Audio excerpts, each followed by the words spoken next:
Helo na, chroeso i'n Myfyrdod diweddara ni yma o Eglwys Gymraeg Canol Llundain. A very warm welcome to all of you who are joining us for this, our latest bilingual meditation from the Welsh Church of Central London. We begin, as usual, with a brief word of prayer in Welsh to begin with, followed by English. Felly, cydweddiwn, let us bow our heads in prayer. Dduw dad, diolchwn I ti am lawenydd y cyfnod hwn o adfent, y tymor sy'n ein hatgoffa o gymaint, ac yn datguddio I ni ehangder dy gariad tuag atom, a ddyfod o'r newydd i'n byd yng Nghrist Iesu. Father God, we thank you for this glad time of Advent, the season which reminds us of so much and which reveals the extent of your love toward us, and you're coming again to our world in Christ Jesus. Da yw'n Ionawr yn ei enw ef. Amen.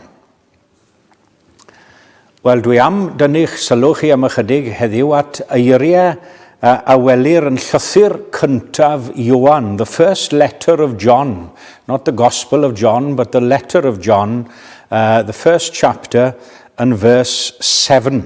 Dyma'r geiriau yn y Gymraeg, ond os rhodiwn yn y goleuni, fel y mae ef yn y goleuni, y mae gennym gymundeb a'n gilydd, ac y mae gwaed Iesu a'i fab ef yn ein glanhau ni o bob pechod.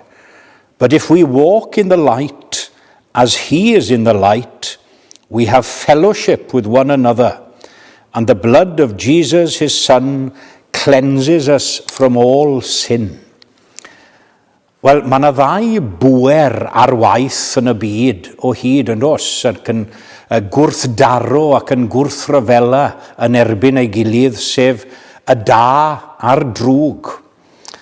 Here we have a reference, if you will, to the eternal battle or power struggle in the world between the forces of good and evil.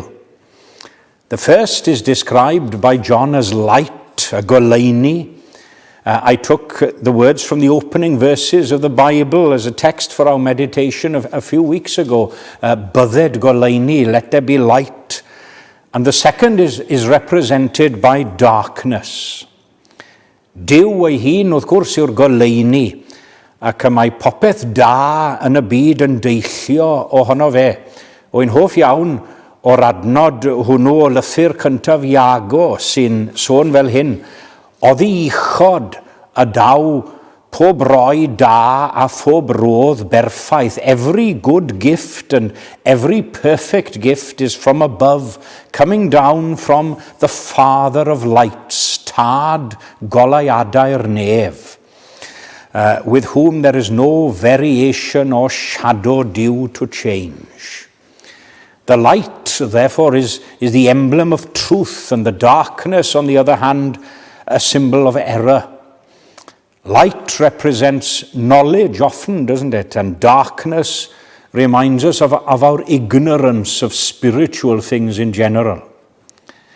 Nawr, gan ein bod ni'n naturiol yn bydol, ein hagwedd a'n meddylfryd, mae'n rhaid I ni gael ein hyfforddi fel petai I rodio yn y goleuni.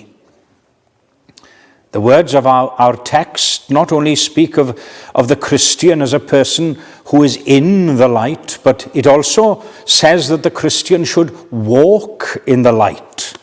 Mae na emyn gyfoes yn y Saesneg, ond os, there's a modern English hymn, the Spirit lives to set us free, walk, walk in the light. Now, I have no claim to be a Christian or claim to have the light of God in my life unless I try to walk in it. John says in no uncertain terms, whoever says, I know him, but does not keep his commandments or walk in his light, the truth is not in him. Dylem felly rodio yn y goleuni gyda gwirionedd Duw, yn dylanwadu ar ein siarad ni, ar ein hymddygiad ni, ar ein hymwneud ni ag eraill, ein holl ffordd o fyw. Wrth gwrs, mae hynny'n haws dweud na gwneud fel yw'n dweud yn aml. We should therefore aspire as Christians to always walk in the light of God. Not, of course, that the darkness doesn't attract us from time to time, but there's a difference, of course, between falling into the shadows once in a while and choosing willfully to live in the darkness all the time. Ond beth mae'n olygu I Gristion rodio yn y goleuni fel y mae Duw yn y goleuni? I often use the analogy of the sun when explaining what's meant by walking in the light as God is in the light. No one can live in the sun. It's too bright, it's too hot a place to live. But I can walk in the light of the sun. And as God is the light, I can walk in his light, although I can never attain, of course, the same degree of perfection and excellence and purity and truth which is to be found in him. Mae'r adnod yn mynd yn ei flaen I ddweud bod gennym freintiau arbennig, sef cymundeb a'n gilydd a glanhad oddi wrth pob pechod. Fellowship with one another and cleansing from all sin.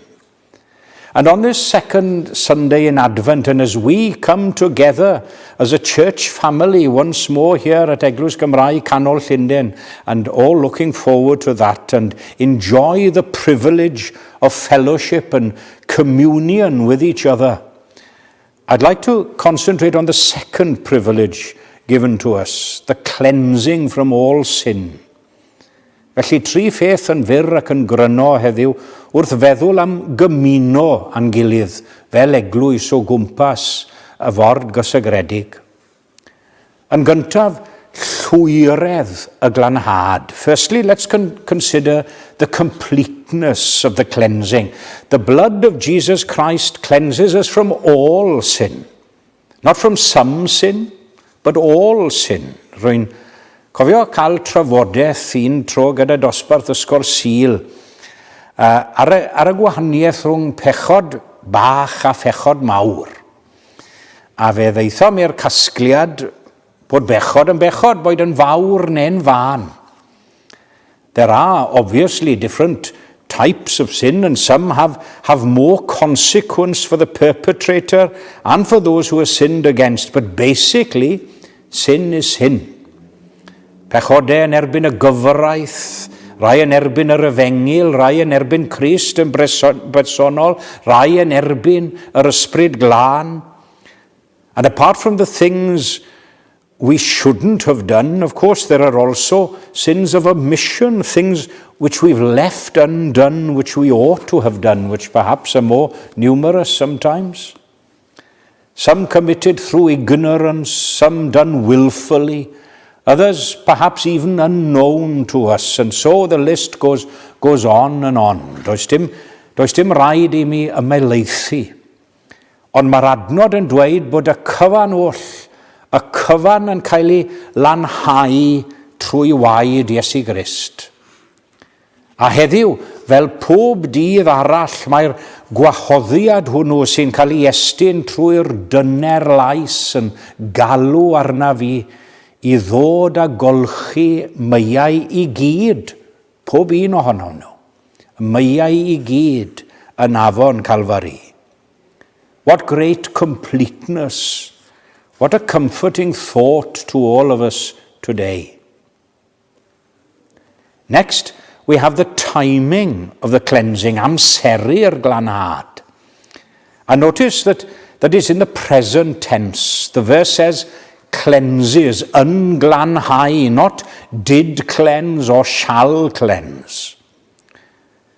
Some people imagine that a sense of pardon is something to be attained after many years of being a Christian, but forgiveness is a very present thing, a privilege for today, a joy for the here and now.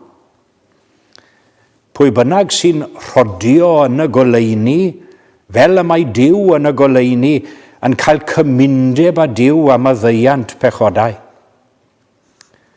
The fact that it's written in the present tense as well also suggests to me an implication of continuance. It will always be so. It was cleansing yesterday, it is today, and it will be tomorrow. Mae'n awgrymu bod gwaed Iesu Grist yn gweithredu'n barhaus fel cyfrwng iachad a maddeiant i'r Cristion, rhyw newydd wyrth o iangau drud a ddaw o hyd i'r golau. After the completeness and the timing of the cleansing, finally we have the certainty of the cleansing, sicrwydd y glanhad. Does dim sôn yma am efallai neu gobeithio bod, does dim amheuaeth, ond yn hytrach y ffaith ddiamheuol bod gwaed Iesu yn ein glanhau ni o bob bryntni a phechod. The text speaks of it as a fact, something not to be disputed. And to the Christian believer, of course, this is a certainty. If Jesus did indeed take the sins of all who believe, then it necessarily follows, as believers, we are cleansed of our sins. Os yw Iesu wedi talu'r ddyled, does dim ar ôl I mi dalu swm ein dyled mawr a dalodd ac fe groesodd lyfrau'r nef. Byddwn ni'n canu geiriau yn anaml dros y Nadolig neu yn rhithiol yn ein meddyliau, siwr o fod. And if this isn't a matter of certainty to you personally, well, it will never have the right and lasting effect on you either.